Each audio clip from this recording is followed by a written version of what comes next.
વિવાદ, રાજકીય ડખો, વિરોધ અને આખરે વિવાદિત વોર્ડમાં શાળાનું બાંધકામ કરી દેવામાં આવ્યું છે સ્થગિત।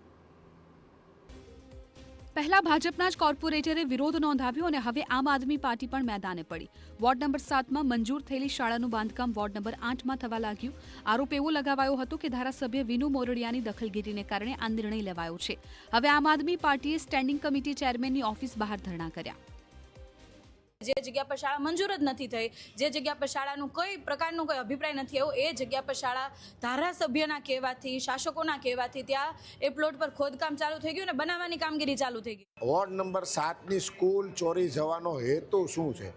શું ભાજપ હવે બાળકોનું શિક્ષણ પણ ચોરી લેવા માંગે છે?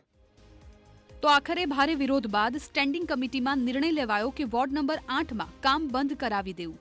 જો કે આશ્ચર્યની વાત તો એ હતી કે સ્ટેન્ડિંગ ચેરમેન જાણતા પણ ન હતા કે અન્ય સ્થળે બાંધકામ થઈ રહ્યું છે।